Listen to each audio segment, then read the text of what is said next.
بسم اللہ والصلاة والسلام علی رسول اللہ اما بعد۔ زکوٰۃ شریعت اسلامیہ کا ایک اہم ترین فریضہ ہے۔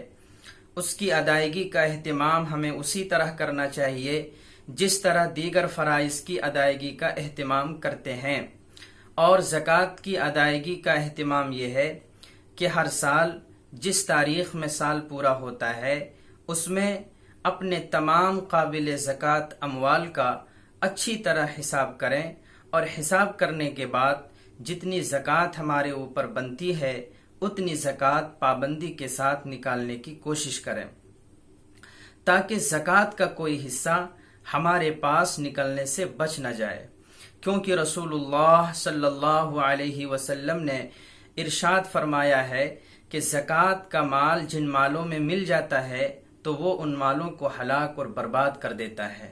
اس حدیث کی وجہ سے ہمیں ہر سال اپنے تمام قابل زکوٰۃ اموال کا اچھی طرح حساب کرنا چاہیے، جبکہ بہت سے لوگوں کو عام طور پر یہ دیکھتے ہیں کہ زکوٰۃ کے مالوں کا حساب نہیں لگاتے بلکہ اندازے سے زکوٰۃ نکالنے کی کوشش کرتے ہیں۔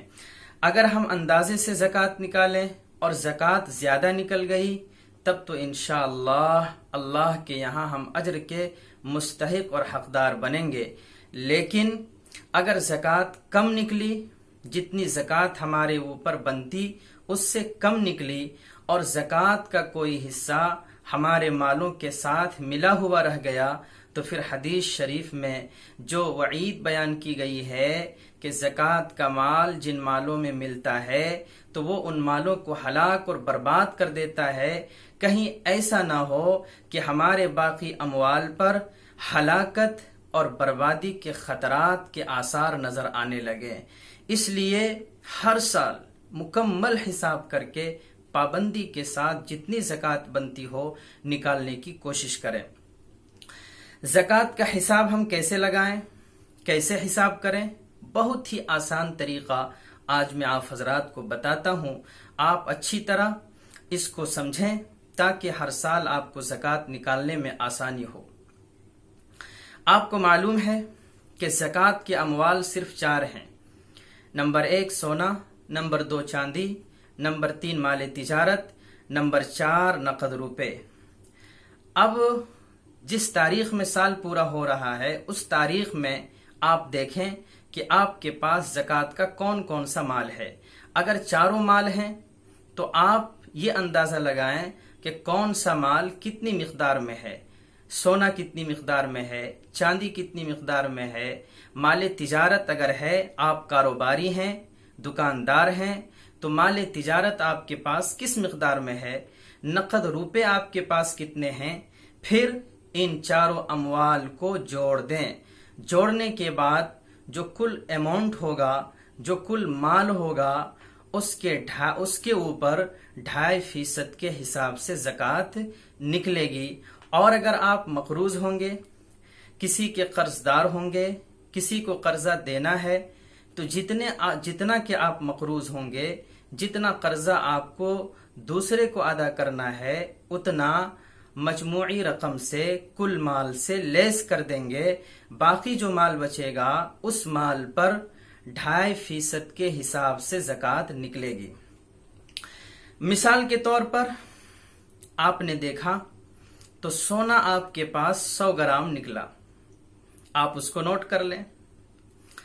چاندی آپ کے پاس 1 کلو نکلی مثلا، آپ اس کو نوٹ کر لیں۔ نوٹ کرنے کے بعد آپ بازار جائیں اور سونے کی قیمت معلوم کریں، چاندی کی قیمت معلوم کریں۔ معلوم کرنے کے بعد جو قیمت بتائی جائے اس کو نوٹ کر لیں۔ مثلا سونے کی قیمت آپ نے جا کر معلوم کی، آپ کے پاس جو سونا ہے آپ سونار کے پاس اگر فروخت کریں تو اس کی کیا قیمت ملے گی۔ مثلا کہا 100 گرام کی قیمت 1 لاکھ روپے ہے، تو آپ 1 لاکھ روپے نوٹ کر لیں۔ اور 1 کلو چاندی اگر آپ سونار کو فروخت کریں، یاد رکھیے قیمت فروخت کا اعتبار ہے، آپ اپنے پاس جو چاندی موجود ہے اس کو بازار میں لے جا کر فروخت کریں تو کتنی قیمت اور کتنا مال آپ کو ملے گا اسی کا اعتبار ہے۔ تو 1 کلو چاندی کی قیمت لگی مثلا 50,000 روپے، آپ اس کو بھی نوٹ فرما لیں۔ پھر دیکھیں کہ مال تجارت آپ کے پاس کس مقدار میں ہے، چاہے وہ چھوٹی دکان ہو، بڑی دکان ہو، چھوٹے پیمانے پر کاروبار کوئی کر رہا ہے یا بڑے پیمانے پر کاروبار کر رہا ہے، جو بھی مال تجارت ہے دیکھے کہ اس کی کل مالیت کتنی ہے، اور اس کی مالیت کا اندازہ اس طرح لگائیں گے کہ آپ کے پاس جو بھی مال تجارت ہے اس کی قیمت فروخت کیا ہے، یعنی ان مالوں کو آپ کس ریٹ پر بیچ رہے ہیں، جس ریٹ پر بیچ رہے ہیں اسی ریٹ کے حساب سے اس کی قیمت اور اس کی مالیت کا اندازہ لگائیں گے، اور لگانے کے بعد پھر اس کو نوٹ کر لیں۔ مثلا آپ کے پاس مال تجارت ٹھہرا 2 لاکھ روپے، اس کی قیمت نکلی 2 لاکھ روپے، آپ اس کو نوٹ کر لیں۔ پھر آپ دیکھیں کہ نقد روپے آپ کے پاس کتنے ہیں، تو آپ نے غور کیا تو نقد روپے نکلے 50,000 روپے مثال کے طور پر۔ پھر اب ان چاروں کو جوڑیں۔ 100 گرام سونے کی قیمت تھی 1 لاکھ روپے، 1 کلو چاندی کی قیمت تھی 50,000 روپے، مال تجارت کی کل قیمت تھی 2 لاکھ روپے، نقد روپے ہمارے پاس تھے 50,000 روپے۔ جب ہم نے ان چاروں کو جوڑا تو کل اماؤنٹ بنے 4 لاکھ روپے۔ اب ان 4 لاکھ کے اوپر زکوٰۃ فرض ہوگی 2.5% کے حساب سے، یعنی آپ 4 لاکھ روپے کی مالیت کے مالک ہیں۔ اب ایک کام اور کرنا ہے، وہ یہ کہ اگر آپ مقروض ہیں، قرض دار ہیں، آپ کو قرضے ادا کرنے ہیں، تو جتنے قرضے ہوں گے 10,000 20,000 50,000 لاکھ، وہ سب مجموعی رقم سے لیس ہوں گے۔ مثلا کل مالیت بنی تھی 4 لاکھ روپے کی، اور 1 لاکھ روپے کے آپ مقروض ہیں، تو 1 لاکھ روپے 4 لاکھ روپے میں لیس ہو جائے گا، باقی بچیں گے کتنے؟ 3 لاکھ روپے۔ اب یہ 3 لاکھ روپے آپ کے پاس قابل زکوٰۃ مال ہیں، جن کے اوپر 2.5% کے حساب سے زکوٰۃ فرض ہوگی۔ اب 3 لاکھ روپے کا 2.5% آپ حساب کر کے نکال لیں۔ 1 لاکھ روپے کا 2.5% 2,500 ہوتا ہے، 2 لاکھ کا 5,000 ہوتا ہے، اور 3 لاکھ کا 7,500 روپے ہوگا۔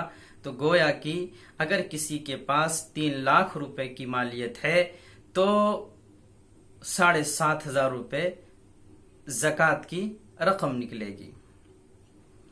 اگر اس طرح آپ اپنے مالوں کا حساب کر کے ہر سال زکوٰۃ نکالا کریں گے تو انشاءاللہ اللہ کی ذات سے امید ہے کہ آپ زکوٰۃ کا اہتمام، زکوٰۃ کی ادائیگی کا اہتمام کرنے والے بن جائیں گے، اور آپ کے 1 روپے کی زکوٰۃ مکمل طور پر نکل جائے گی، اور آپ اپنا مال ہر شر سے، ہر برائی سے محفوظ کر کے رکھ سکیں گے۔